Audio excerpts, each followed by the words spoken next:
You are listening to the Lucha Central Podcast Network. And now, Lucha Central Weekly.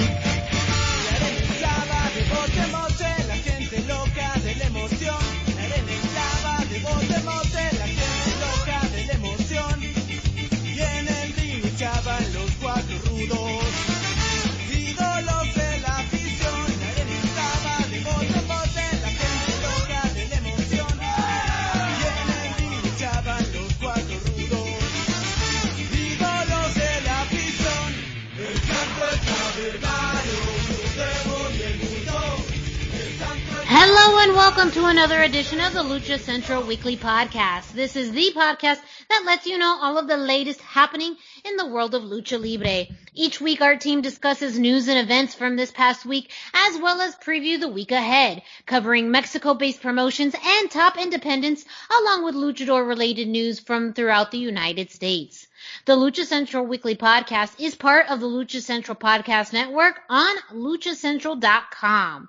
This podcast and others from the network are also available on all major podcast streaming platforms, including iTunes, Spotify, Google Play, iHeartRadio, Podbay, and Speaker. My name is Miranda Morales, and I'm one of the co-hosts of the Lucha Central Weekly Podcast, and it is my honor to bring in my two co-hosts. Introducing first, he is the dashing one, Mr. Dusty Murphy. Dusty, how are you today? I'm doing fantastic. How are you doing, Miranda? I am doing very well. We were talking earlier as we were, kind of preparing ourselves for the show. And yes, I mean, this is going to be a super, super packed show. AEW just brought it in this week. Oh All my the gosh. things happened on Wednesday, so I know we're going to have a really jam-packed show. But we cannot do it without the third member of this team. And who are we talking about? Who? Who? Is that? It is the one and only Brendan Barr. That's who. Oh my gosh, it's me. I thought you were going to introduce Thigh Slaps. Surprise! It's the same person every week, same trio. It's the same three people. I mean, Thigh Slaps are looking for work right now, so. Oh, yes. Well, just to make that little about to be dated reference. Don't remind me how old I am. I do want to give a quick shout out to any new listeners that we are getting through the Chairshot.com. The Lucha Central Weekly Podcast is now being distributed through the Chairshot.com. It is your place for wrestling news, analysis, and opinions, as well as sports entertainment and sports entertainment. So last week was the first week that we had the Lucha Central Weekly Podcast as part of the Chairshot Radio Network, and now we are at week 2. We've already had some great listeners from the Chairshot.com, so thank you so much. So this is going to be dually distributed through luchacentral.com and the Chairshot.com. So welcome if you are a new listener. Thank you so much for listening. We hope you enjoy this show. Again, I mean, this show is all about Lucha Libre. We will cover everything from what's happening in Mexico and Mexico-based promotions. We're going to talk about WWE, AEW, NXT, MLW, and more. So make sure you stay tuned to that. Dusty, Brendan, anything for our new listeners? If we got some new listeners coming in, anything you'd like to say to them? Just that we really appreciate having them here. The audience is what makes us what we are, so feel free to get in touch. We give out our social media at the end. We'd love to hear what you think or anything you loved or didn't love or, we'd love to know. Well, and I do the Indie Roundup. So in the same vein, we give out our socials. And if you are a wrestler, a promoter, or just a really rabid fan and you really want us to look at your indie shows, please send them to us and we will take a look at them and talk about them on the air as best we can. Well, for those of you who are existing listeners as well, thank you so much for your continued listenership. If that's the proper word. If it is, or it is now, that's an executive order. It's done deal. Yes, it's a done deal. So as you know, how we always start off our shows is the road back to shows with Brendan. Well, hello. So Mexico City is still orange. That's it. That's the headline. We're just going to stick with that. The plans are being made. AAA has announced plans. CMLL has announced plans. Other promotions are kind of hinting that they're going to do things. Shows should be happening again. Don't know how I feel about that, so I'm just going to move on to the next story. So because we do this show weekly, shortly after we finished recording the last show, Cybernetico had gone on to social media and announced that he had tested positive for COVID-19. I was not expecting such a rapid turnaround on this, but just recently, someone from his social media posted that he is doing much better and is expected to make a full recovery. So there we go. Cybernetico already, by the time this news cycle hit us, already doing well. And of course now that means who knows. But and then road back to shows, we like to talk about shows that are coming up. So Gali is going to be doing a show in Berwyn, Illinois on Illinois. I am American. I know how to say that word. Illinois.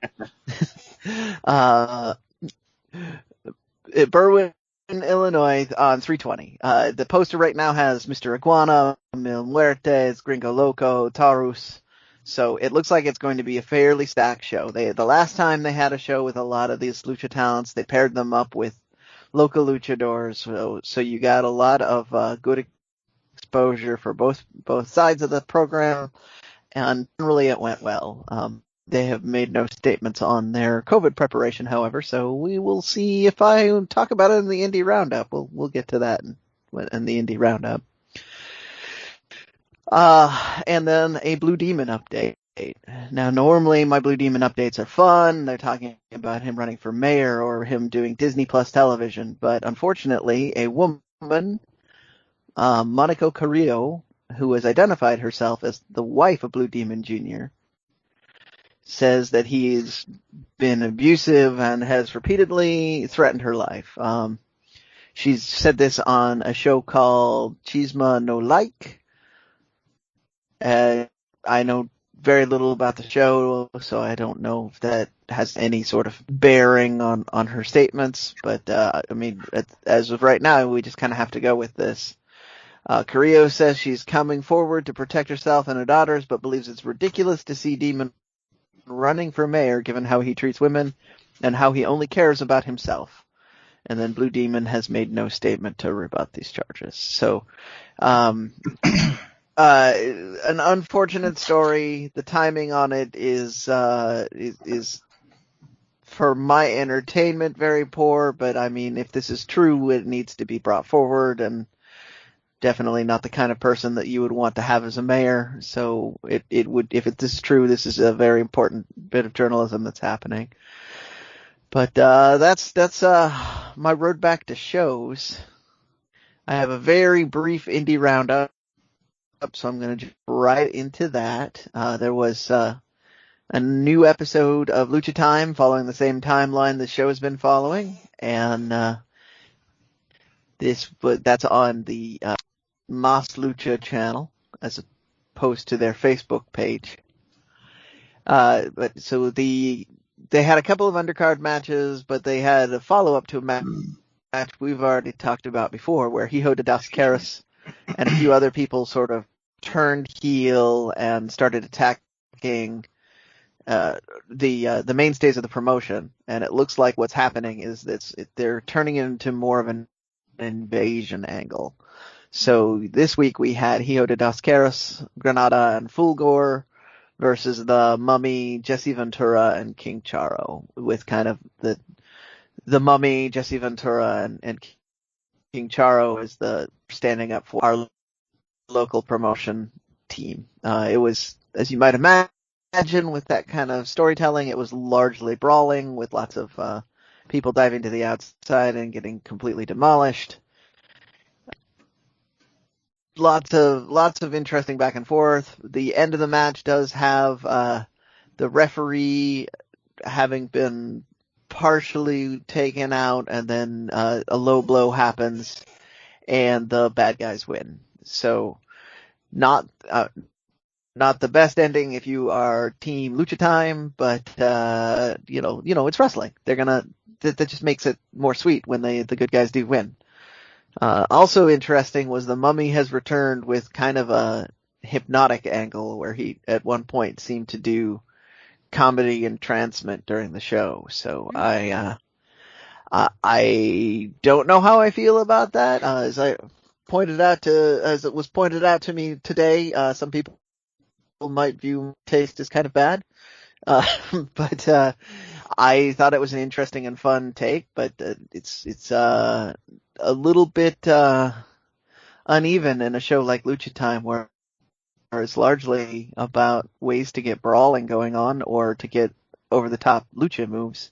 So kind of a weird spot, but I didn't hate it. And that's what I've got for my indie roundup. Thank you. And Brendan starts off all of our shows with the road back to shows and the indie roundup, letting you know, the news that you need to know around Mexico, news that affects independent promotions and large promotions, and of course, the latest on luchadors. Up next, we have Lucha Central with Denise Salcedo. Why should you visit thechairshot.com? Thechairshot.com is your home for hard-hitting reviews, news, opinion, and analysis with attitude. Why? Because you're smarter than the average fan. Thechairshot.com. Always use your head. Hey everyone, it's Denise Salcedo here in Lucha Central with a reminder of where and when to catch all of the great network content this week. Get the full lineup and listen to all of our shows in the podcast network section of luchacentral.com.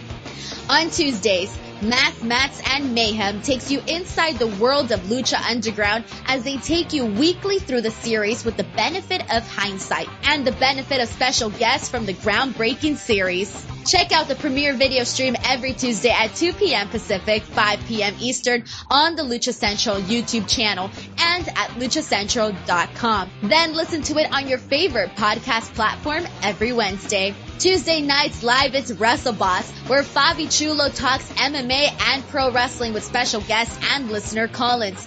Visit WrestleBossLive.com Tuesday nights at 7 p.m. Pacific to listen live or call in with questions or download the show on podcast platforms on Wednesdays. Wednesday nights live on Facebook, it's Spanish show La Mesa de los Márgaros, giving you both the news and the chisme from around the lucha world. Special guests and a whole lot of fun make it one of the most talked about shows in Mexico. Thursdays, it's Straight Out of the Bodega with Papo Esco and PWR promoter Gabriel Ramirez, as they have guests from throughout the wrestling world pull up to give an inside look into their careers. From indie standouts to television superstars, each week brings a new name and perspective. On Friday, it's your double dose of Lucha Central Weekly podcast, one in English y el otro en español. Lucha Central Weekly is where you'll find all the top stories of the week, both inside and out of the ring from Mexico and anywhere luchadores are in action across the globe. Be sure to subscribe and follow all your favorite Lucha Central Network series on your favorite podcast platforms, either by their own series name or subscribe to the Lucha Central Podcast Network show pages to get all of the shows in one easy feed. And please consider giving a rating to help more fans find the shows that you love. For now, this is Denise Salcedo signing off from Lucha Central. Have a great week. Lucha-Masks.com by Pro Wrestling Revolution, bringing you in partnership with Mask Republic, the Lucha Brothers, as well as Japanese legend Ultimo Dragon. Go to Lucha-Masks.com and fight Lucha Strong with masks from your favorite Lucha legends and Pro Wrestling Revolution luchadores. Stay safe in style and represent your favorite luchador. Get yours now at Lucha-Masks.com, powered by Pro Wrestling Revolution. And as always, a big thank you to Denise Salcedo, who brings us this week's Lucha Central, letting us know what's happening throughout the Lucha Central Podcast Network. Up next, Dusty, well, he's going to tell us a bit what happened on SmackDown and Raw this week. Yeah, well, we had a much lighter week than usual this week with WWE. And in SmackDown, we had Dominic Mysterio with Rey Mysterio at ringside versus Chad Gable with Otis. And this was a quick match, but a real fine showing for Dominic. I feel like he's kind of finally gaining back some of what he lost in those Baron Corbin matches. Hopefully we see more of this Dominic going forward. Seeing him against somebody of Chad Gable's caliber kind of really highlights what potential Dominic has. And that even commentary really remarked, like that's kind of like the main story with Dominic, that he's got a lot of potential rather, but not enough seasoning. He's not quite there yet. His gear was fantastic this week, really reminded me of Psychosis. Everything he's doing is a step in the right direction. He's firing on all cylinders, but like I mentioned and commentary mentioned, he's just lacking that certain undefinable element that, maybe it's just a little bit of experience. Hopefully we'll see it. But that was our only Lucha news in WWE this week. So it was a very light week. So I heard an adjacent story, and this gave me a little bit of optimism. There has been some illusions that Chad Gable's contract might be up in about 2 months, which generally when people are leaving and they're not planning on staying, they tend to lose a lot. And since Chad Gable's in the program... That's very fair, but also they may drag him in at the last minute. They may, they're going to work till the 11th hour to try and keep him, so... I'm just being optimistic, but yes. He's like an excellent musician in a bar band. He's way better than the rest of those guys, and he can't be all he can be there. But at the same time, I'm afraid he may feel loyal to him, and that may be all he is a really excellent guy and an okay band.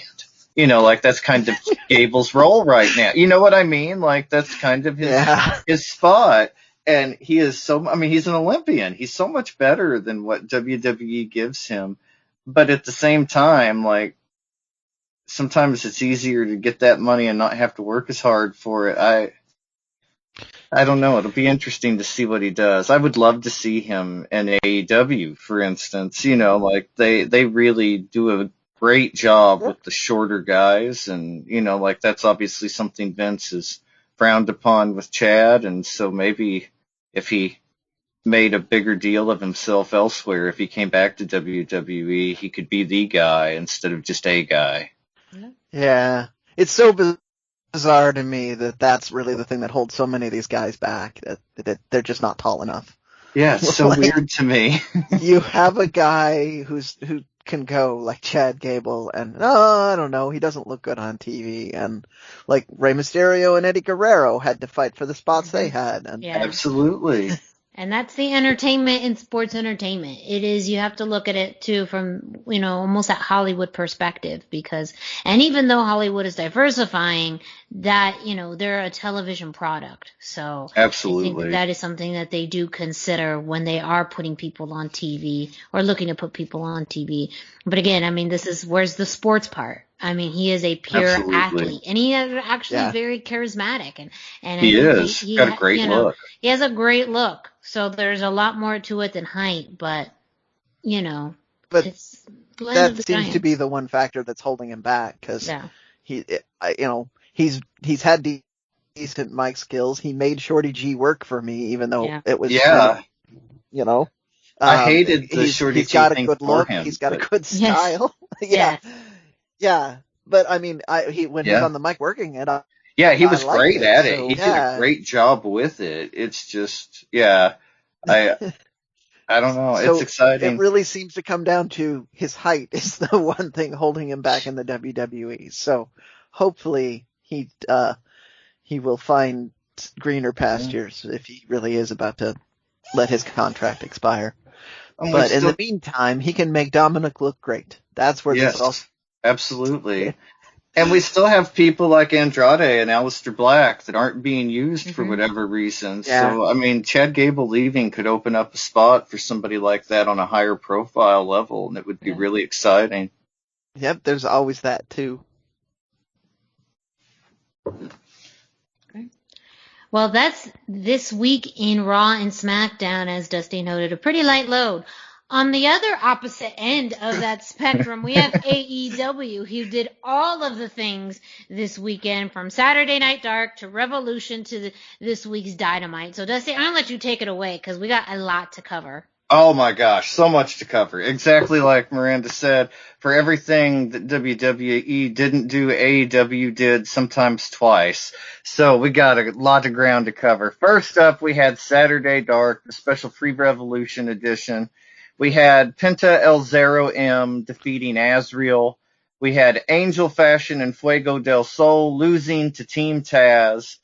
Jack Evans defeating Jake St. Patrick. And then we had Thunder Rosa versus Tesha Price.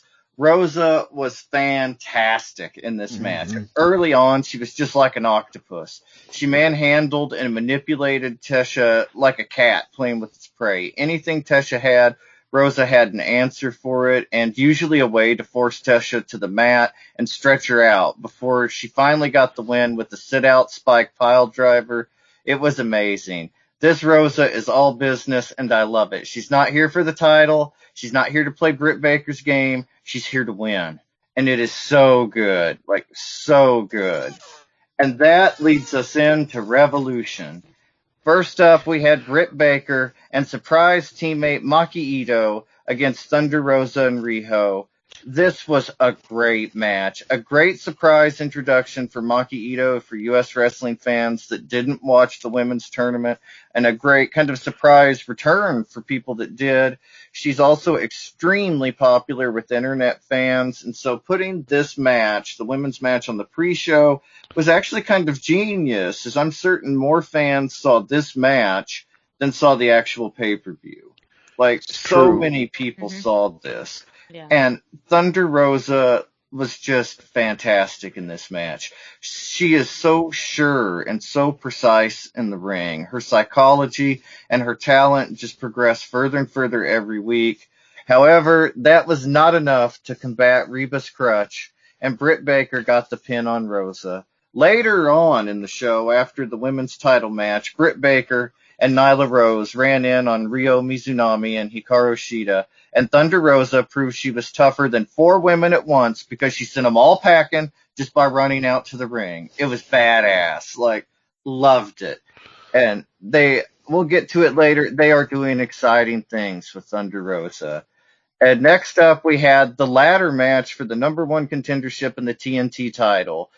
Pentagon did not win, but Scorpio Sky did. We had a surprise entrant in Ethan Page, who the crowd was completely mild for. We had an early run in and run out from Jack Evans, who got smashed by 10 from Dark Order. And we had some really nice chemistry between Cody and Penta, including a damn destroyer on the ladder before Scorpio Sky literally grabbed the literal brass ring and became the new TNT title number 1 contender. This was a fantastic ladder match. Like, they really did a great job on this one. Then we had Death Triangle. We had the Tag Team Casino Battle Royale. Death Triangle wins. This was such a fun match. Surprisingly focused on wrestling rather than a lot of the weird eliminations like a regular Royal Rumble or a Battle Royale. We've kind of become accustomed to that over the years, but this had a lot of great wrestling that also really highlighted the depth and the variety of the AEW tag team roster. Once we got down to the final 4 of Jungle Boy, John Silver, and Death Triangle, we got some really great wrestling. The final 2 were Rey Fenix and Jungle Boy. They had a fantastic sequence together before Phoenix eliminated Jungle Boy. I hope this is building to a feud down the line. I would love to see some trios work between Death Triangle and the Jurassic Express, but right now it seems they're kind of building Penta into a solo thing. So maybe not immediately, but it's something I would love to have. And then finally, in our Lucha news for Revolution, we had the street fight between Team Taz and Sting and Darby Allin. This was a great match that somehow felt both cinematic and not cinematic. I don't know how to explain it exactly, but it felt very real and very in the moment rather than being pre-recorded. Like, they absolutely made the best of it. Brian Cage just looks like one of the toughest and scariest guys I've ever seen. I'm not afraid of anybody, and I would run from Cage. Like, he picked up Darby Allin by his legs and swung him to a pane of glass. It was incredible. Yeah. And then he had Ricky Starks on his side. Like, oh, so good. Sting and Darby weren't scared, though. They came out on top despite interference by Will Hobbs and Hook. Sting was able to get the win on Ricky Starks, but somehow they were all the winners in my book. Like, this was a great match. Loved this. They knocked it out of the park with the street fight. AEW has shown that they do a great job with these when we saw the Best Friends versus Proud and Powerful. But this was really great, too, in its own special thing and different. I loved it. And then we roll on into Tuesday Night Dark. First up, we had Diamante defeating Savannah Thorne. Then we had SCU versus Azriel and Danny Limelight. SCU continued their winning streak again this week. Danny Limelight got a solo entrance this week, too, which is a nice touch for him and a really good sign for his future with AEW. But we all knew this was the SCU show. They're still saying they'll break up if they're pinned, and they currently carry a 6-0 record after this week's match. Kazarian and Daniels hit the Celebrity Rehab team finisher, with Daniels getting the pin. But it's interesting. People need to stay tuned, because Christopher Daniels said this week in an interview that he wasn't on Dynamite right now because he was winding down his career and kind of coming to the end, and he wanted to give that chance to let young talent shine and be on television, and he didn't need that spotlight on him. And so literally any week we could see the end of SCU and the elevation of a new tag team. He's talking about how he wants to elevate the young guys and take time away. He's also their director of talent relations, I believe. And so it's, yeah, I mean, any week now we could see the end of SCU. So it's kind of exciting and turning into a must-watch winning streak or run through the tag team division on Dark. Then we had Fuego del Sol versus QT Marshall with Nick Comoroto ringside. This was finally our week. If you're a fan of Sammy's vlog, you know these guys have been wanting this match for a long time. This is what we've been needing. And this was the finest form we have ever seen from Fuego del Sol. He was motivated. He wrestled like a man on a mission, and his mission was to hit the tornado DDT. He called for it 3 different times before he was able to lock in the DDT from the top rope. And when he finally hit it, the torque was so strong that he threw QT Marshall clear out of the ring and wasn't able to capitalize on the pin. However, when he was trying to force QT back in the ring, QT was able to use the time to rest up and plot, and after tripping up on the top rope heading for a second tornado DDT, QT was able to sidestep Fuego and turn it into a diamond cutter, hitting another diamond cutter and snatching the victory from Fuego's very hands. It was deeply sad, but the tornado DDT was a thing of beauty. I hope we get to see it connect again. It'll be interesting. We're kind of seeing QT Marshall separating a little bit, I think, from the Nightmare family. So maybe we'll see, a little more of this pairing too. It's surprisingly great. Like, Fuego didn't get his win this week. I don't know when Fuego's going to get his win, but at least we got to see the tornado DDT, and it was a thing of beauty. And in the main event of Dark, we had Sonny Kiss and Joey Janela losing to Santana and Ortiz. And that leads us finally to Wednesday Night Dynamite. So much AEW this week. First up, we had Rey Fenix versus Matt Jackson.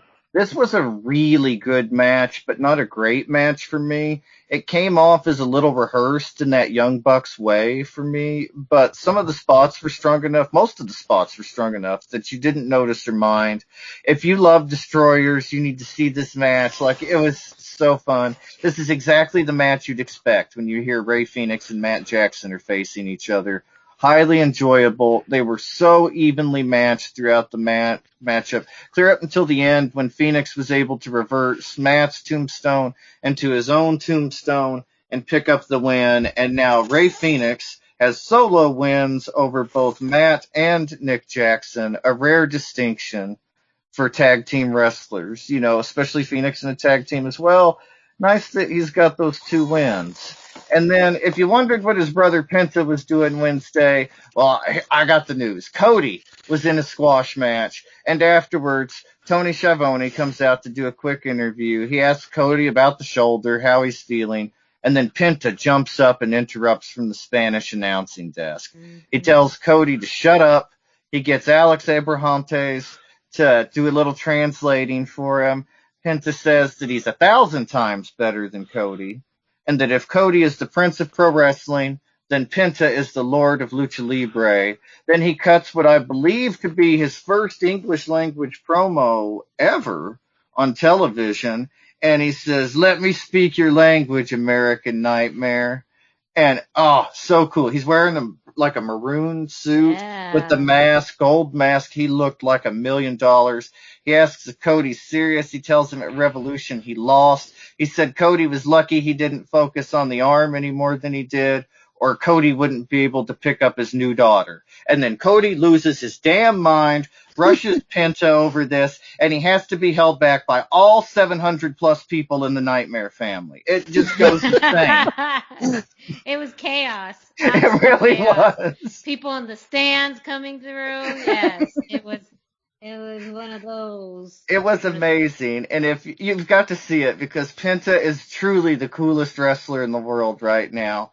Cody is a little too try-hard for me, but he's also the golden boy of Dynamite, and the pairing is just so high profile and so perfect because Penta doesn't have to try. He's got this natural, effortless charisma that Cody tries so hard to kind of get to and can't quite touch. And so it's such an interesting pairing, exciting pairing. Looking forward to that. And then our final match of the night, before we get to our AEW discussion, was Thunder Rosa, Hikaru Shida, and Ryo Mizunami against Britt Baker, Nyla Rose, and Maki Ito. Thunder Rosa continued her badass streak when the faces ran in at the beginning of the match during Maki Ito's entrance, which she performed in total. She never stopped singing. She did her entire song, and then when she was done, she hit Shida in the forehead with her microphone, and it was on. It was fantastic. So ridiculous. So fun. This was a great match. It did not go long enough for my tastes. However, what we didn't know at the time we were seeing it was this was largely to whet our appetite for next week. Before I get ahead of myself, though, this was really a showing for Thunder Rosa. Our first chance to see her tonight was against Nyla Rose, who used Vicky to her advantage before Maki Ito tagged in and worked over her neck. Then we finally get Britt Baker and Thunder Rosa in the ring. After working Rosa over in the corner in some group spots, we saw Rosa do an amazing Cancun tornado dive from the top turnbuckle onto the group of wrestlers. And then she had a spot with Maki Ito involving Maki hitting a swinging DDT from the top rope. It was incredible. But Rosa perseveres as she gets the pin on Maki Ito. I believe it was a Thunder Driver for the pin. And after the match, Britt Baker ran in again, used Reba's crutch again, and was able to hit the lockjaw on Rosa and walked out with her team to boos from the crowd. This was very exciting. I love the match. They perfectly, the drama and the emotion in it was great, the psychology. And then it builds up to the announcement that next week, on March the 17th, St. Patrick's Day Slam, Britt Baker and Thunder Rosa are the first ever AEW women's main event. And that's on an episode when we have Cody versus Penta. This is incredible. Such a high profile placement for the women. And what we finally needed, yes. Slow clap. They earned that. They earned that slow clap from me. They absolutely did. Finally. Thunder Rosa has been incredible in this run. I I can't say enough good things about her. She went from somehow being like the underdog in the story to being the one that you're sure was going to kick everybody's ass. Like, it's incredible, her kind of arc throughout this. And I am so excited for this. Next week, like I say, St. Patrick's Day Slam, very exciting. We also have Penta on versus Cody, and I'm so excited for this. I don't believe it's next week, but we also have Pac and Phoenix from the Death Triangle challenging for the tag team titles.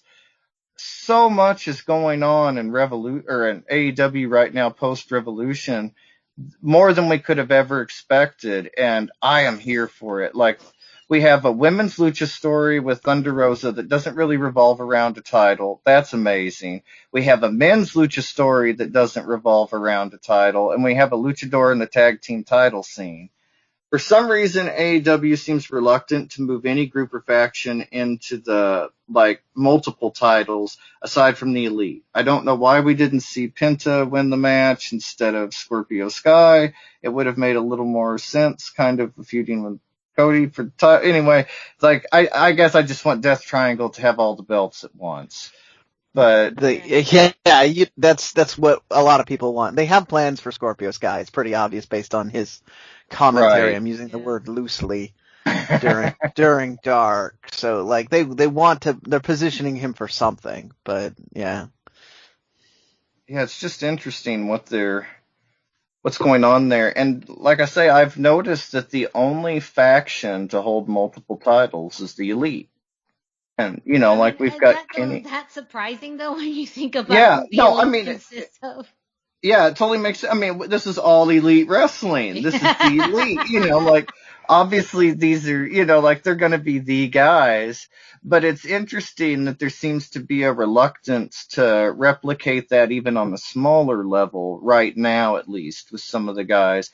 And not only would it be interesting, for us Lucha fans, it would be interesting for the Bucks to lose the titles to Death Triangle. Penta is TNT champion. Cody is the belt collector.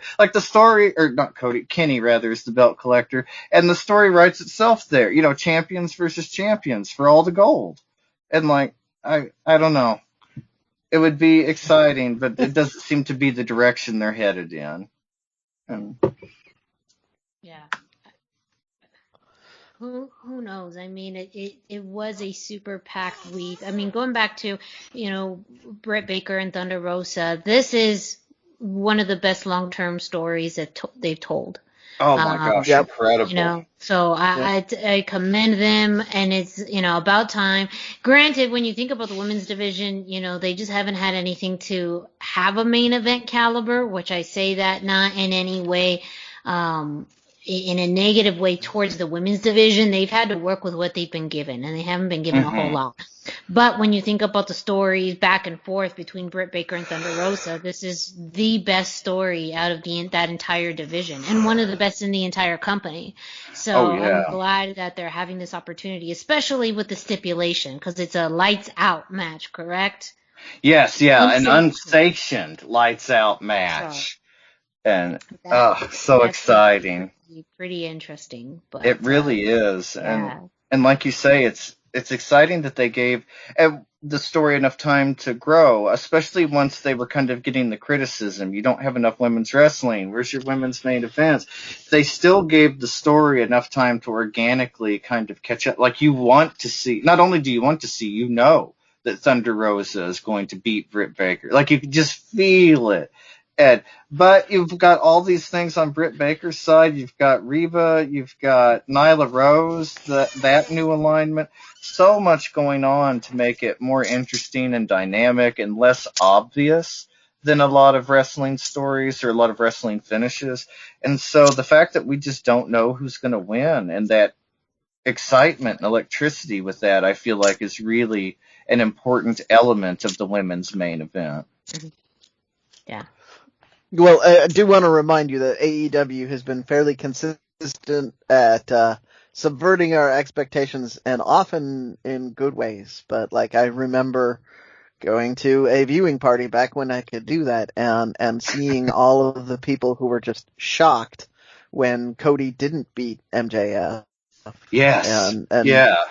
So like, it may feel like Thunder Rosa's going to win, but just be ready that anything could happen. It just may mean that Thunder Rosa comes out looking very awesome at the end of all of whatever they decide to do. But it's one of the things I've been consistently happy with is their subversions of wrestling storylines. When they go right, they go really right. Yes. Oh, they do an excellent job of both kind of meeting your expectations for what's going to happen, but also surprising you and giving you something different. We ran into that this week on Dynamite in the closing segment with Inner Circle, where it looked like the Inner Circle was going to turn on Jericho. But Sammy had hidden camera footage of MJF conspiring. They joined Jericho and turned, but MJF had the double cross and had the Four Horsemen with Tully and FTR, Wardlow, and Shawn Spears. They attacked everybody, but Sammy rejoined Inner Circle, and they turned face at the end. Like, it's incredible. We saw such a surprise there and such a change, and it was so satisfying, but completely different. Like, everybody thought they were going to use this to throw Chris Jericho out of the Inner Circle. And that's absolutely what MJF tried to do. But then there were all these other layers that you didn't expect. Yep. Including building a second faction that looked like it was not related at all until suddenly it was. I mean, so good. And the way everything is lining and layering, AEW is where it's at right now for American television. AEW is a program with wrestling on television. WWE is a television program with wrestling on it. Like, it's just different. And It is. We're seeing it more than ever now. I feel like the WWE product is so sterilized and homogenized, and it's the same every week. It's like McDonald's. No matter what you get with where you are, when you watch WWE, you know what you're going to get. You know, no matter who they announce, you know how things are roughly going to go. But AEW, on the other hand, has an element of unpredictability, electricity, it's surprise. It's just so different, so much more exciting. And their multinationality is a huge part of this in a way that WWE has always refused to kind of embrace.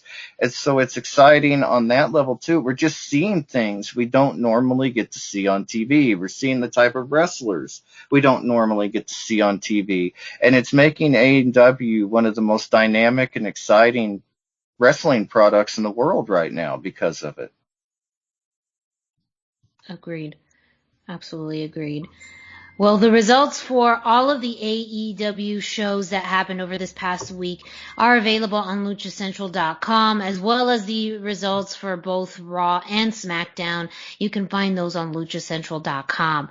Also, what happened this week, Major League Wrestling MLW had some very fantastic Lucha Libre matches and an interesting development at the end of the show.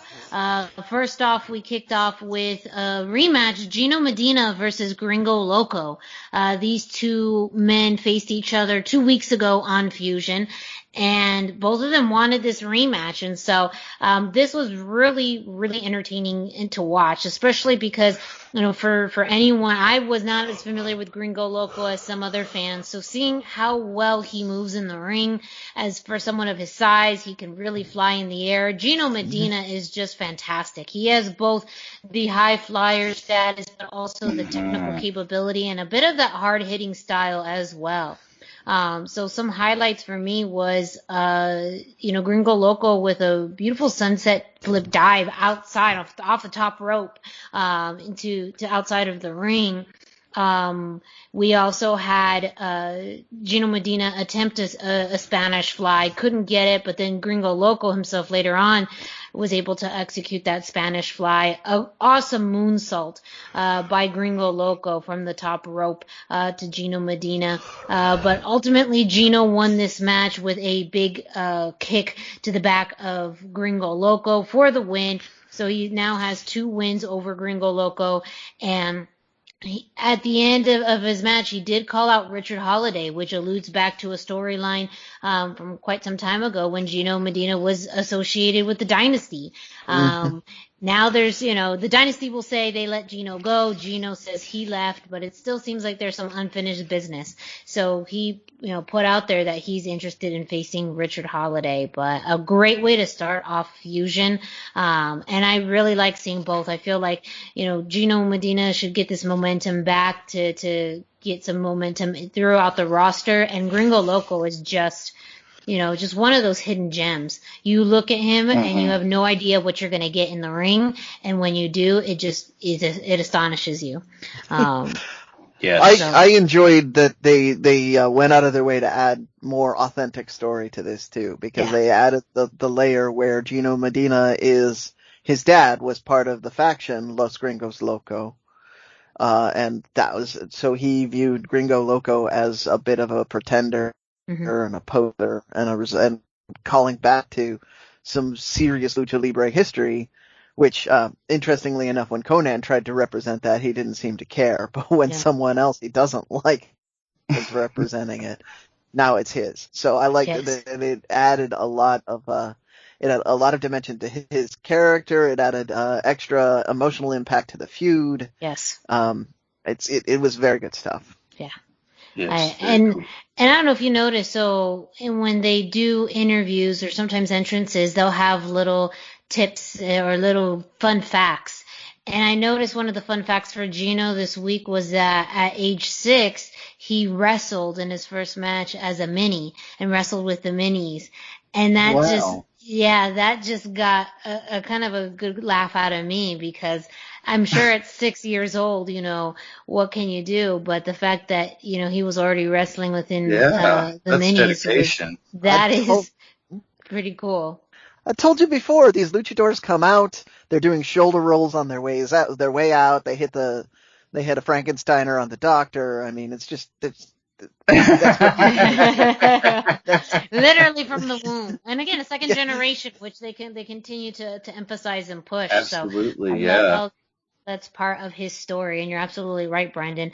This could have just been another kind of throwaway match, but I think the one thing that MLW consistently does well is they're able to tell stories from people who have either never wrestled before, or if this is a continuing story. And they treat a lot of that with the same level of storytelling and ability to, show what the big picture is for both people in the ring. So, I absolutely love that. Another announcement that we had this week was Alicia Toot, announced that Lio Rush had put up an open contract, or an open challenge contract, to wrestle for the middleweight championship on Fusion. That contract was accepted, but we don't know by who yet. So we expect to have Lio Rush wrestle for the middleweight championship next week against a mystery competitor.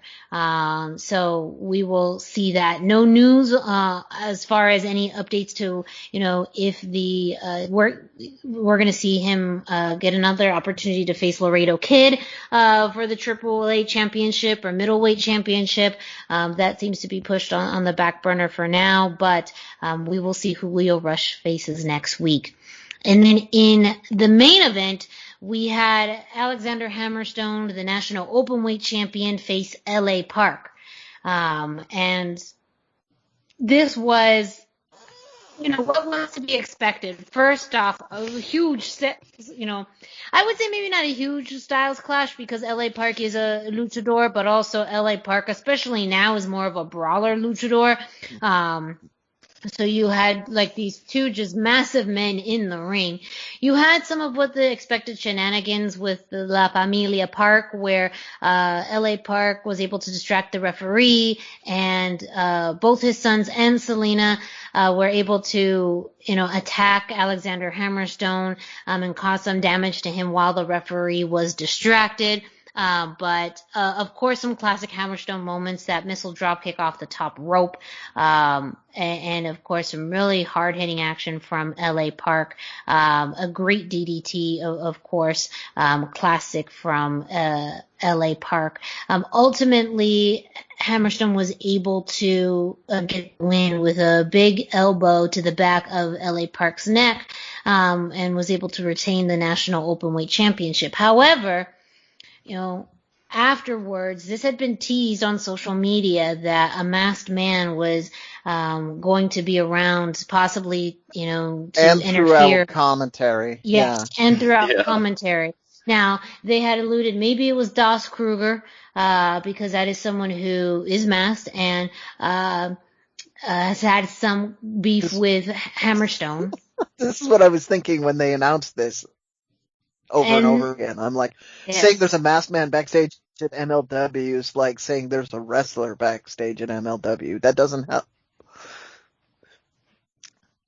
And then Lucha Blog had stated or had alluded to maybe it was going to be someone like Aerostar, who would possibly be that. But ultimately, we had to know what we know and go with what we've already seen, and that was Mil Muertes. He was the one who showed up afterwards and attacked Hammerstone and ended up taking the National Openweight Championship belt and gave it to Selena at the end of the show. So Alexander Hammerstone is still your Openweight champion. However, the belt is now in possession of Promociones Dorados / Azteca Underground / Selena de la Renta. So, lots to see at the end. I mean, one thing about MLW too, a lot of these stories intertwine. You have Los Parks, now you have Dynasty, who's also fighting against Contra. And so all of these groups are intertwined, and have some kind of interactions on a weekly basis. So it's very, very interesting, but a great episode of MLW. I also want to plug, of course, our interview with Senshi that is available online at luchacentral.com, the Lucha Central YouTube page. We have it up on video and audio. We get to talk with the aerial artist himself, who's featured very frequently on MLW. We get to talk about who he wants to face next, his match at Filthy Island against Kevin Koo, and all of the work that he's done in South America. So it's a great listen. Go ahead and check it out at luchacentral.com. Yeah, just to stress, in case nobody put it together, that match he had at Filthy Island is the one that they were highlighting in the package during this show, and we did talk about that one quite extensively, and how he chose to start that match in a tree. Yes. He did talk about that, so it's fascinating. And actually, I believe the results for this week's MLW are also on luchacentral.com, so make sure you check it out. They post the results there. Brendan, you have some information for us on Masked Republic and possibly Expo Lucha? Well, I'm not as much as I was hoping. They've been teasing that we will be getting social media releases soon, but have not seen those yet. So keep your eyes on Expo Lucha social media page, because they will be releasing more of the Lucha matches that are going to be happening. They will be releasing some of the they will eventually release the identity of the Bachelorette in the Ring of Love, but and then there was one other fun thing they teased, but I don't remember right now, because I've just been like, all I know is I need to watch Central social media and Expo Lucha social media, and they will tell me all the things I need to know. Yes. So that's what we've got. I keep your eyes on social media. I will pop my head over there while we're talking about the next couple of segments, and maybe like something will have popped up that I missed earlier. Yes. No, I know that they posted some of the anticipated matches. And just the list that they have is awesome. And yeah, I'm sure more information is going to be coming out, within the next week. Again, Expo Lucha coming, almost a week away, Saturday, March 20th. So make sure that you are staying, up to date on social media, and you can also visit expolucha.com for more information.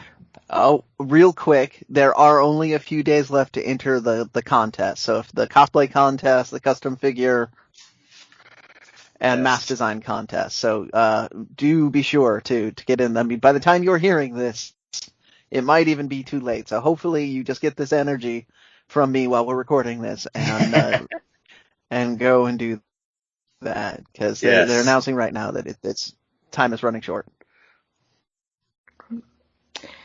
So also happening on Wednesday, and Wednesdays are pretty packed. Rumor has it that Wednesdays may open up a little bit in the near future, but we'll cross that bridge when we get there. We had NXT. This week on NXT opened up with two major announcements. First, that NXT is going to have a 2-night event the week of WrestleMania. Stand and Deliver is going to be the next NXT Takeover, and it's going to be held April 7th and 8th. Now, April 7th will be on the USA Network, while April 8th is going to be exclusively on Peacock. So this is probably the very first big event on the Peacock network. And that transition from the WWE network to Peacock.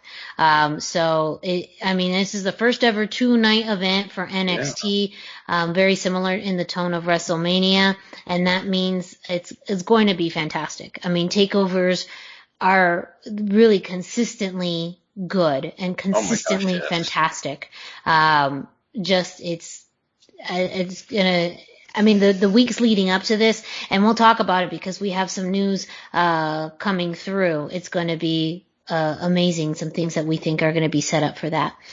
The other big announcement was that the NXT Women's Tag Team titles were created. So William Regal announced that and talked about how last week there was this big injustice that was done where the Dakota Kai and Raquel Gonzalez face Shayna Baszler and Nia Jax for the WWE Women's Tag Team titles.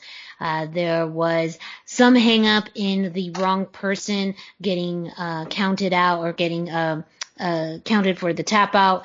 Not even the tap out. She faded out. Dakota Kai did not tap out. She faded out in the Karafuda clutch. And so William Regal said, you know what? I'm not even going to ask permission anymore. I'm going to do it. Going to, just move forward. And that is creating the NXT Women's Tag Team titles.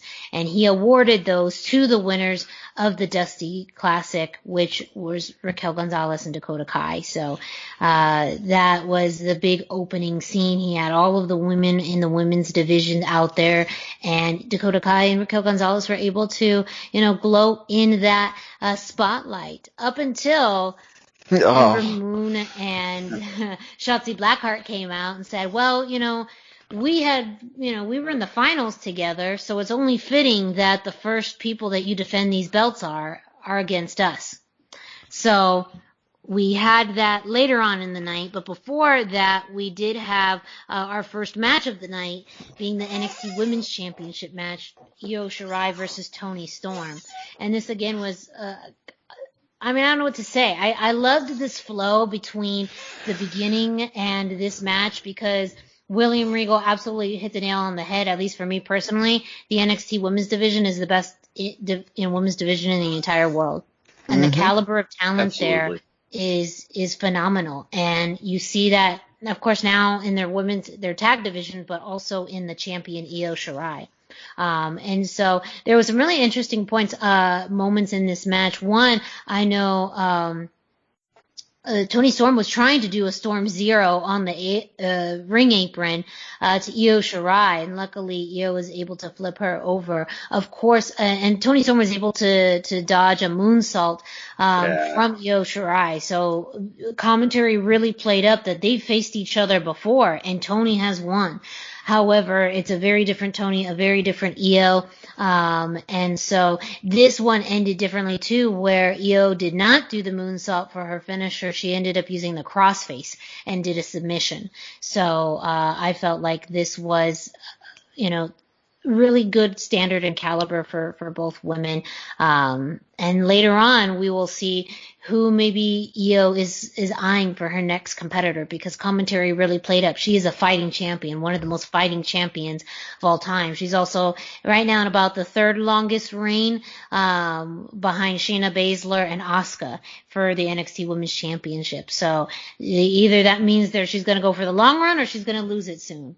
So we will see. But a little bit later on, we did have the NXT Women's Tag Team Championships defended for the first time.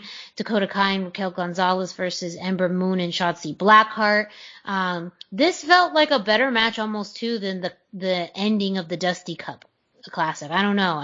And maybe because there were titles involved that it had this bigger feel, even though the Dusty Cup is very prestigious. Having these titles, really I felt like added something to this match. But unfortunately, Dakota Kai and Raquel Gonzalez also became the shortest reigning NXT Tag Team Champions, Women's Tag Team Champions, because Dakota Kai got rolled up by Ember Moon, I think it was by Shotzi. Yes, Shotzi. Shotzi did the roll up for the 3 count. So, and that was Raquel was already outside of the ring with Ember, so she couldn't get back in time. But this was a really fantastic match, and your new NXT Women's Tag Team Champions, Ember Moon and Shotzi Blackheart, which is also great for both of them. I think it's a great fit. Both Ember and Shotzi have found a really good chemistry between them, and I think they're in a great place. However, at the end, or after that match, backstage, Io Shirai approached Raquel Gonzalez and said that she wants to face her next. So that could also be why this was very short-lived. So exciting. They're finally getting Io versus Raquel. And that could absolutely happen at Stand and Deliver. So, and Raquel looked like a giant compared to Io. It was amazing. She just looked so threatening. It was, I loved it. Yes. So it's gonna be great. So, I mean, as it did make me sad that Dakota and Raquel only got such a short reign, literally just, less than an hour. But, it does seem a different, I kind of understand why they ended up having these titles made.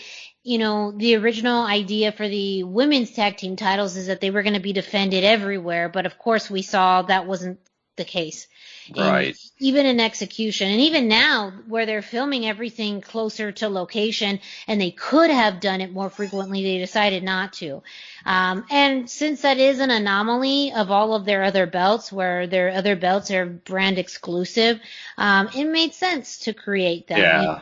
And NXT has really worked on developing a women's tag division. So now I do think they have to be careful of what happened, I think, with Impact, where they did a great job building it, but then it fell apart in sustaining it. Mm-hmm. Yeah, too many people wandered away. Storylines, and Impact just didn't have the roster amount that That's NXT what it does. is. They just didn't have the depth of people. We see this in AEW too, where they could just pull any 2 women from the roster, put them together for a tag match, and it would be credible in some way because the women are all credible.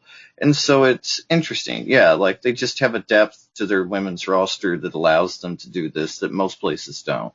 Yes. So, I could unfortunately, Casey Catanzaro is out on injury, because I would imagine her and Caitlin Carter would be right up there. But, hopefully once she recovers and is back, they'll be contenders as well. But again, you have new signees that you can pair up. You have lots of options. So I think that there's a lot of great potential in this. And of course, it looks like we're building up to Io Shirai versus Raquel Gonzalez. Raquel could be the one that beats Io Shirai. So if anyone has that opportunity, especially at this point in Io's reign, it could absolutely be Raquel. And if it happens at a takeover, oh gosh, it's ringing. So. We also got to see Legado del Fantasma. Last week they made a statement in beating up multiple NXT teams. But before that, Jordan Devlin made an announcement that his travel ban had been lifted and he's heading back to NXT. So now we have NXT Cruiserweight Champion, possibly versus NXT Cruiserweight Champion, because Santos Escobar approached Will and Regal to say he is the true champion. And they've been alluding to this for months now. But I think we're finally going to get it again. Possibly at Stand and Deliver, Jordan Devlin versus Santos Escobar to unify these NXT Cruiserweight champions to determine who is the real NXT Cruiserweight champion, and that's going to be ridiculous. Oh, so good. I feel like a better phrasing on it is who is going to be the NXT Cruiserweight champion moving forward. Yeah. I mean, well, no, if you want to get into storyline, they both have legit. They do. Yeah, it's very true. Devin never lost, and Fantasma, Santos Escobar, whatever you want to call him, he did all the work to get there, and he's been doing all the work since he got there. So, in MMA, particularly the UFC, when this sort of situation happens, it's always a unifying fight, but there's no question. There's no case of who's the real champion. We're just going to find out who will be the champion because they both were champs. And that's a rarity in wrestling. You're exactly right, Brendan, because we don't typically see that. This is a rarity in wrestling. But if it's going to work anywhere and fit well, it's going to be NXT. So very excited for that. We did have Legado del Fantasma versus the Grizzled Young Vets. They lost that match due to some interference, a distraction by MSK, who came out in spacesuits, pretty much pretending to be Breezango. And so Joaquin Wilde got rolled up for the pin. And then actually we then did get Fandango and Tyler Breeze out to knock out Legado del Fantasma. So, I mean, this seems to be setting up a very interesting mix in the NXT tag team division. You have Grizzled Young Vets, Breezango, Legado del Fantasma, MSK. Now, I believe Wesley is still out with a hand injury, so we won't see them in the ring for quite some time. But I'm so excited with the direction of the NXT tag division with all of these teams, especially Legado del Fantasma. They are proven to not just be, just these men of Santos Escobar. Joaquin Wilde and Raul Mendoza stand on their own as a tag team. Period. Yes, they do. So absolutely.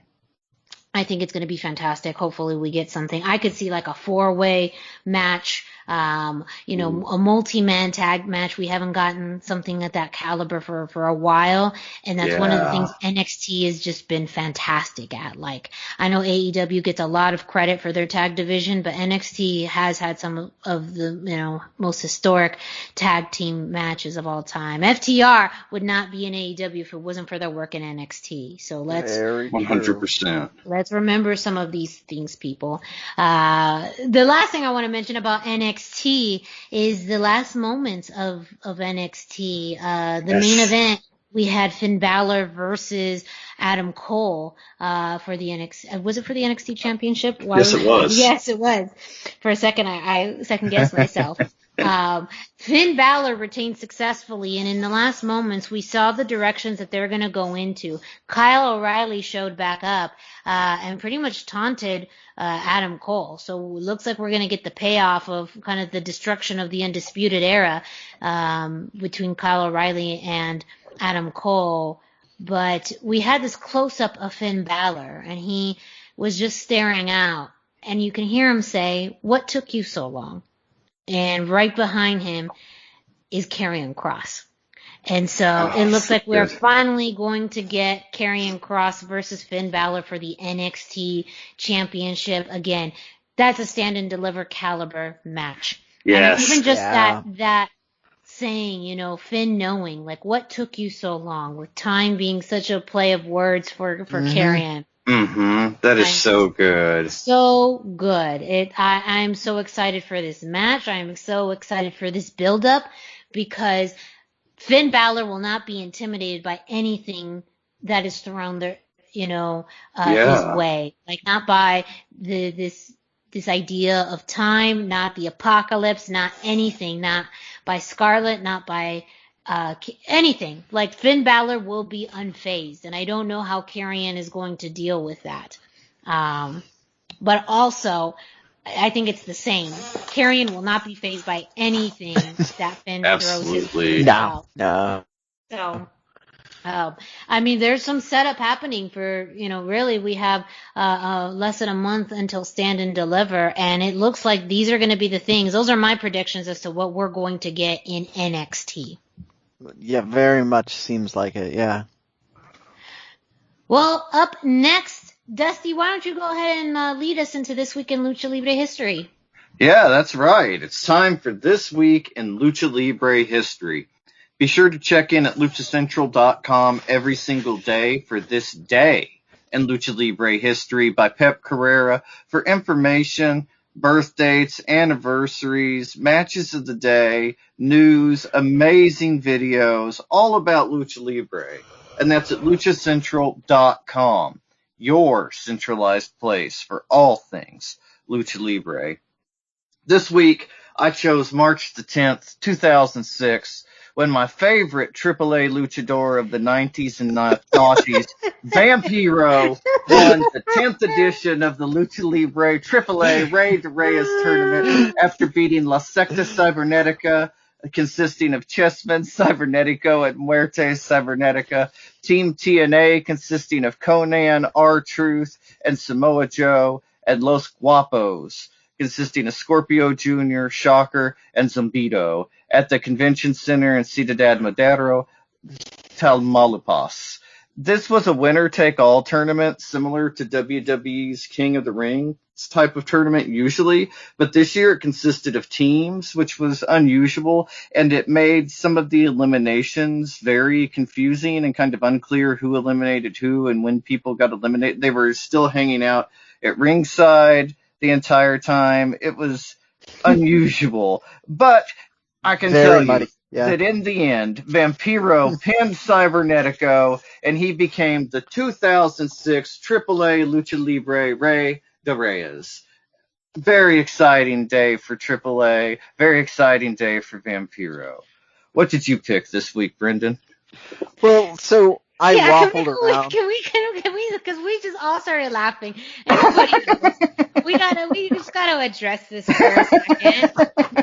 Because also it was Brendan's smart idea, so give credit to Brendan. But for any of you who don't remember, Dusty and I did have the privilege of interviewing Vampiro last fall regarding his documentary, The Death and Life of Vampiro. And in that, Dusty asked him about his time in AAA, and Vampiro was like, "Nah, I never wrestled for AAA." And are you sure? Because not according to Wikipedia, videos online. Yeah, the video I had at home. Yeah, like there's video evidence that you wrestled for AAA. We were gonna fight him on that, but this particular date came out. This is exactly why. This is a receipt. Yes. Well, that's why I had to say my favorite AAA wrestler of the 90s and the noughties, Vampiro. Yeah. I thought we were just going to leave it at that because maybe Vampiro listens to us once in a while, and I didn't really want it to take a piss out. I feel like we're pretty safe, but I feel like everybody else will listen to the interview. It's still on luchacentral.com. You can check it out on Spotify, iTunes, Podbase speakers, all of that, the YouTube channel. But yeah, the video, just the interview is still there, and you can listen it to yourself. He says he never wrestled for AAA. And we'll see what he says during the Expo Lucha interview. Somebody Maybe asked he's him changed about his mind. Maybe, yeah. Maybe he remembers it now. I mean, you know, History. it might have just been an unfortunate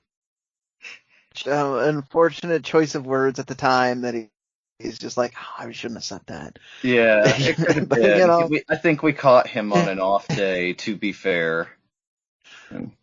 Or an off moment, at least. Just trying to be, you know, as fair as I can, because, No, absolutely. you know, that is it's a fun situation. He's an amazing interview, and He really was. Yeah, an amazing interview. We know his work behind the scenes with AAA, you know, too. So I mean, like all of that, it's very fascinating. But again, you know, just gotta pull the curtain back a little bit as we all start giggling and laughing. Yes. At why specifically that, and especially why you picked it, literally why. Yes.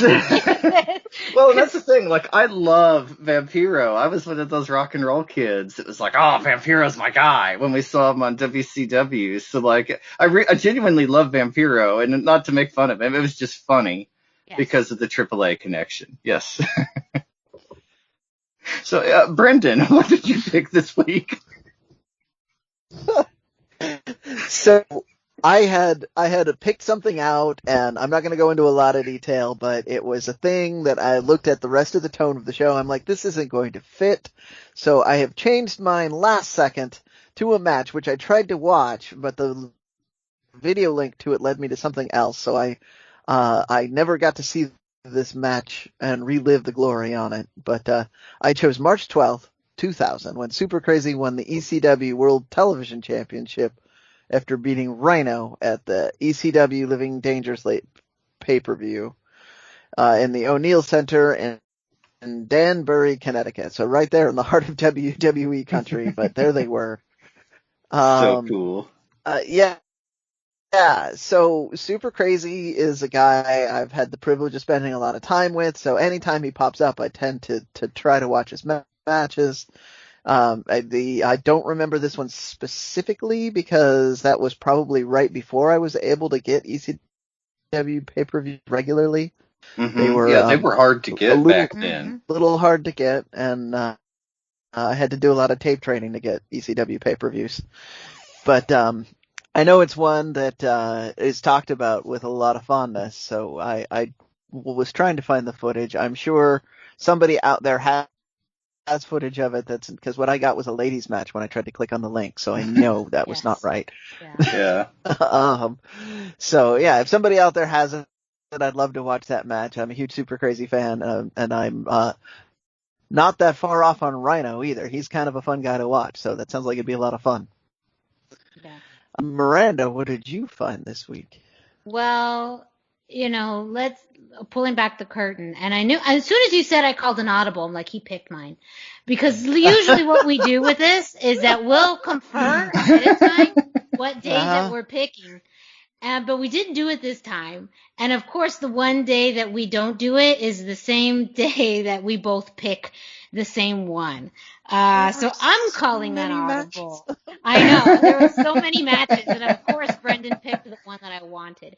I was looking at this is the one of all of these. That's exactly where my thought process was. Like, this is the least likely that Miranda's going to pick it. We all knew which one Dusty was going to pick. That's the one I went straight for. I actually, so because this is a ECW pay-per-view, it is on the network. So I found it on the network. Oh, yes. Very nice. Yeah. So that was very cool to watch because there was very storyline driven with, at this point they were on TNN. And so it was all about the network, and Cyrus, who we, you know, oh my gosh. He's on the Impact. Yeah, Don Callis. Don Callis. Don Callis, you know. Cyrus played by Don Callis, and how Super Crazy was the champion of ECW. You know, that's what the fans wanted.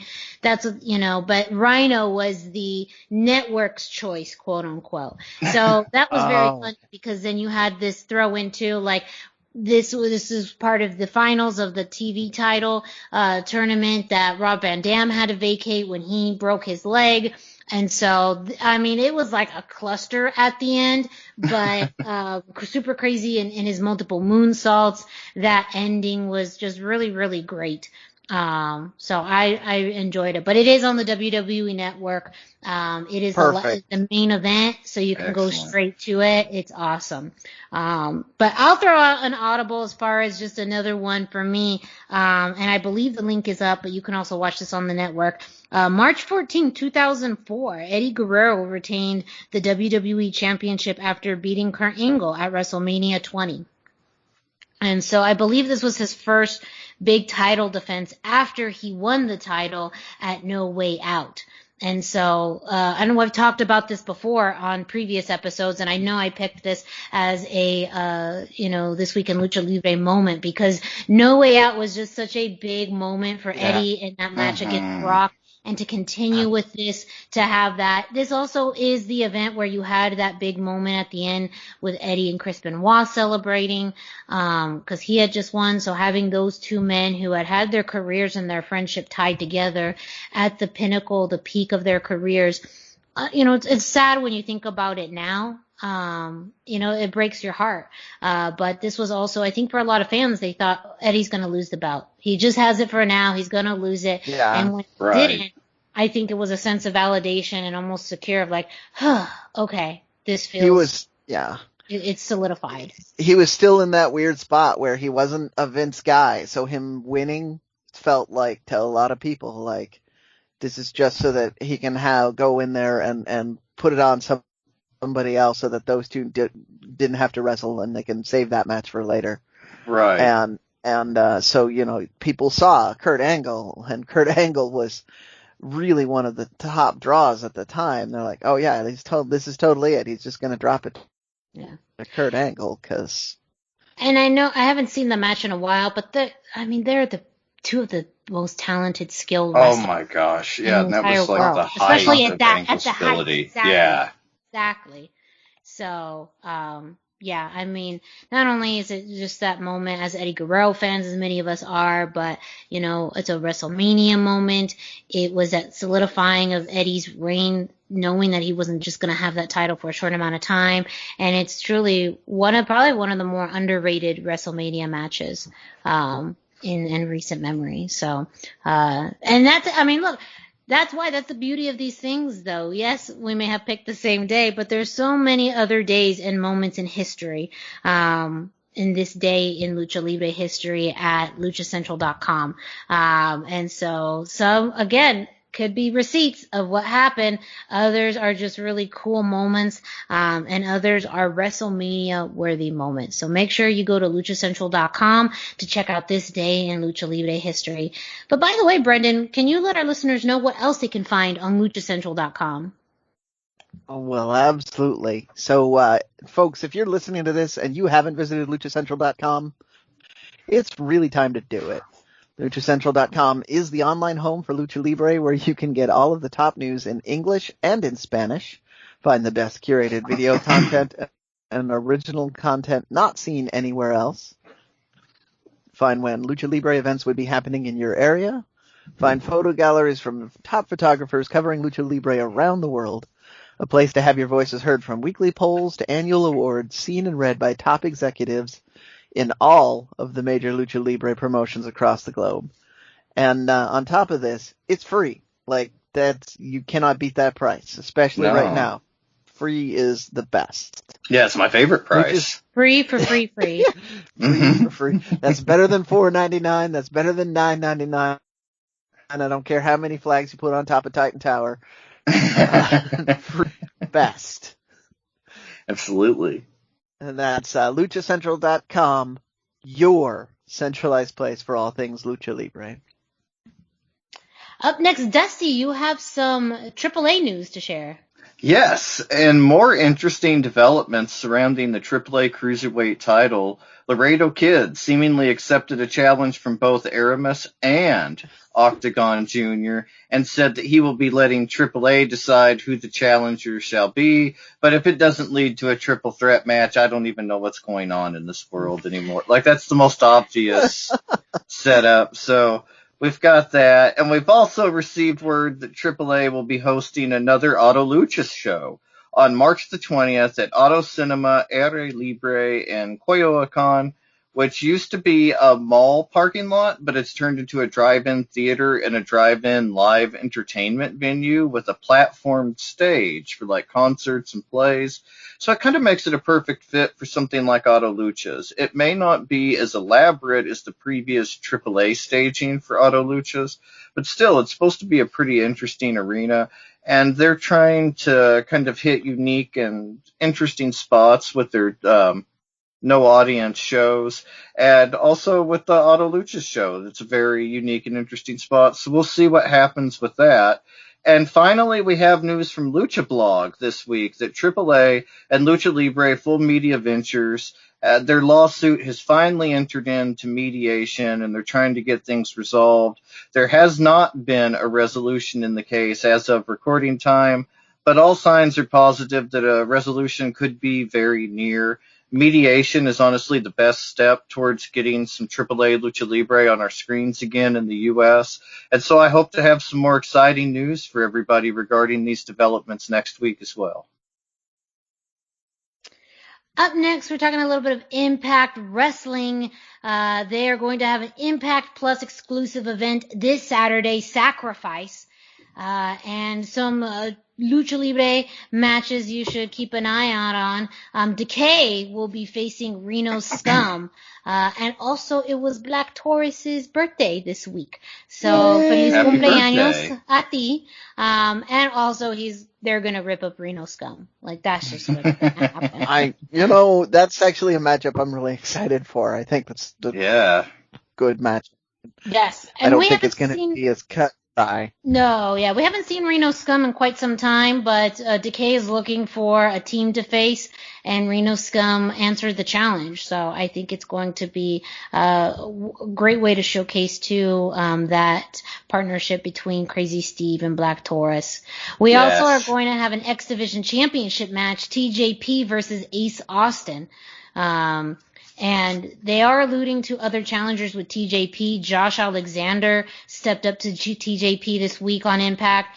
I do love Ace Austin as X Division champion, though his reign's one of my favorite in modern history. So I would not be mad at another Ace Austin X Division run, but it does seem like they are going to keep that title on TJP for a little bit longer. I would love to see TJP versus Josh Alexander and Josh Alexander have a good run. Ooh, Ethan Page on AEW, that thing is still happening. So why don't you give Josh Alexander a good run with the X Division Championship?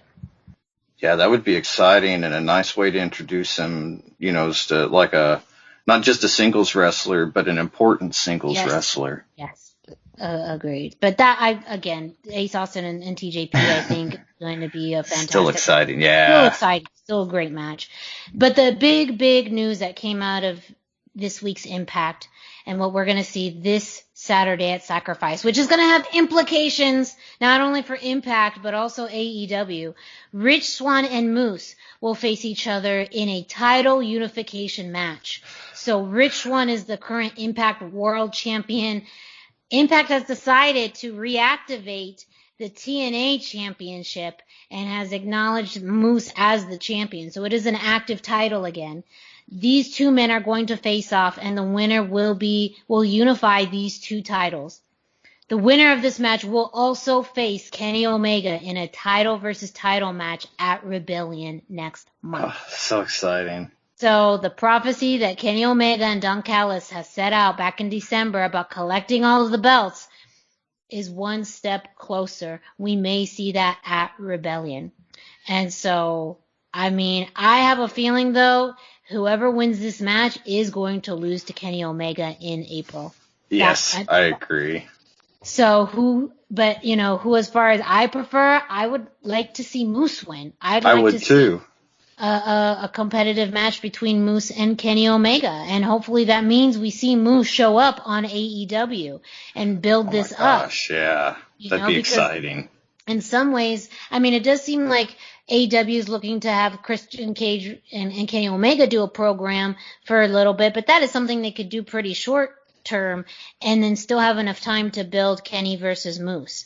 I would just love to see that. But yeah, so not only are we going to see a unification match between the TNA and Impact championships, but then after that, we're going to have a title versus title match at Rebellion, and possibly Kenny Omega collect, I guess at this point would be his third title, outside of, the AEW World Championship and the AAA Mega Campeón. Then, he's going to get Impact's title. So after that, who knows, what other belts Kenny Omega is going to go after. But he's going to Infinity Gauntlet this thing and just go for it. But yes, this Saturday, March 13th, Sacrifice. That's going to be on the Impact Plus app. And then Rebellion is going to be in April on pay-per-view. I know hopefully we see a great build-up to it, but, we still continue to see the commercials with Tony Khan and Tony Schiavone on AEW. Hopefully, too, this means if we're going to have, a longer relationship with them, at least through Rebellion, maybe we see some crossover again in another division. Not having high hopes, but I'm going to constantly keep crossing my fingers that we continue to see some additional crossover between AEW and Impact Wrestling. Things that aren't total disappointments in my life. Ring of Honor. Brendan. Let him know. Okay, so what happened this week on Ring of Honor? This week's Ring of Honor episode was a little less lucha-centric, but still drove some of the story forward. You had a Pure Rules match with Josh Woods and Dalton Castle. So those of you that are like me and enjoy the kind of storytelling that Pure does, where it kind of crosses over with that old school lucha style, it's worth checking out. Then you had a Four Corners match to determine who the next contender for the belt was going to be. And I predicted right away when I heard the four names which one it was going to be. Let's see if you guys can guess. Jay Lethal, Jay Briscoe, EC3, Matt Taven. The answer was Jay Lethal. Jay Lethal came out on top on this. He said repeatedly in interviews that the foundation needs to get gold so that they can purify the championships. And generally they seem to still be on this collision course with LFI. So having Jay Lethal win that kind of sets that up. They didn't directly allude to it this week, but since that's a match they're doing some build to, that may be things that come to play. So yeah, that was this week's episode. However, on Facebook, we got a Dragon Lee match where Dragon Lee retained the TV championship against Brian Johnson, which they've now released on YouTube, so you can go watch it. It's a fun match. And then probably by the time you can hear our voices saying this, there will be a Bandito versus Tracy Williams versus LSG match that is also scheduled to go up on the ROH YouTube channel. So lots and lots of lucha-centric action that is happening on ROH's YouTube this week. But probably next week and the week after, we'll start seeing more of the lucha on television again. We'll see more LFI, more Mexa Squad. This should all be good stuff. That's ROH this week. I was going to say, just earlier they announced Tracy Williams versus Dragon Lee for the World Television Championship for the anniversary show. Oh, yeah. So that is going to be happening on pay-per-view March 26th. Yeah, well, and so you can expect that we will get more big match announcements that we will be covering here, because they will be covering, like I said, Mexa Squad and LFI, and they've got a working relationship with other companies, so there's a very decent chance we'll see a very lucha heavy series of matches on that paper. Also, they just also announced this week on television we're going to have Flamita versus Flip Gordon. So I love just big fan of both. Like I Flip is somebody who constantly I'm astonished by his work, and his level of athleticism. I think him versus a lucha style is going to be something that like he can adapt to super, super quick. And so I feel like that's just going to create stupid good chemistry in the ring. I hope so. Yeah. Yeah. So, I mean, Ring of Honor, good for you. Good for you. They are. You all got fire. this. You are. Oh man. I ain't worried about you, Ring of Honor. I ain't worried about you. I mean, gosh. Yes. Good for you. So exciting. What they do weekly on television and what they're building up to for the anniversary show. Good stuff. Good stuff. Yeah. And that's it for this week's Lucha Central Weekly podcast. Thank you all for listening. If you are a new listener, we hope you enjoyed the show. If you are a returning listener, thank you so much you keep coming back. You can't quit us, and that's okay. We still love you. We'll make sure we keep giving you all of the Lucha Libre news that you need to know in Mexico and around the world, including the North American promotions. Make sure to go to luchacentral.com, your centralized place for all things Lucha Libre. You can go check out Lucha Central on social media as well, at Lucha Central on Facebook and Instagram, and at Twitter on Lucha Central, or on Twitter at LuchaCentral.com. I apologize. On YouTube, of course, which you can get to at Lucha Central. The YouTube page has tons of great matches and interviews, including our interview with Senshi. You can find that on the Lucha Central YouTube page. Of course, too, as well, some of the matches from this day in Lucha Libre history. While you're at it, go ahead and follow us on social media. Dusty, can you let our listeners know where they can find you? Yes, I am on Facebook at facebook.com/Dusty Murphy, and I am on Instagram at Dusty Murphy. And Brendan, where can our listeners find you? I am 321 T-shirt guy. That's the numbers 321. T-shirt guy is all spelled out. I am available on Facebook, Instagram, and most importantly, I'm all over the Twitters. Yes. And me, Miranda Morales, you can find me on Facebook and Instagram at the #Miranda, hashtag spelled out. As Brendan mentioned earlier in the show, if you are an independent wrestler, independent promotion, reach out to him so you can possibly be featured on a future edition, a future segment of the Indie Roundup. We'd love to highlight independent promotions as well here in the United States. So reach out to Brendan Barr at 321 T-shirt guy if you would like to have a match or a promotion featured in an upcoming edition. Now, I do have to preface, this is Brendan's segment and his choice, so he's very much will decide the criteria. If you are running an unsafe show, if you're not following COVID, protection measures with social distancing guidelines, you are not going to be featured. Just putting that out there now. And it is at Brendan's total discretion. The flip side of that, if you tell me all of the safety procedures you are taking, I am going to feature that as part of the show too, and yes, tell you how great you are for doing that. So yes. So just putting it out there, be like, my thing wasn't mentioned. Well, look, it's it's Brendan's dictatorship when it comes to that segment. Brendan is the authority figure on that. We could bring the information to him, but it is, it is his choice based off of the criteria that he sets, and very open about, as to what he features. But he's absolutely right. If you are taking these measures and if you're running safe shows, that is also going to be a plug that you'll get from Brendan for free. For free. For free. Also, though, while you're listening to the show, you may be listening to it on luchacentral.com, or maybe you're listening to it through your favorite podcast platform. So go ahead and subscribe, rate, and review. Subscribe so that way you get notifications every time a new episode of the Lucha Central Weekly podcast drops. You can rate. We'd love if you give us a 5-star rating and review. Let us know your thoughts on the show. Let us know what you think. Give us feedback on topics. Let us know what you think we should talk about in the future. All of that we'd love to hear from you. So make sure you do that.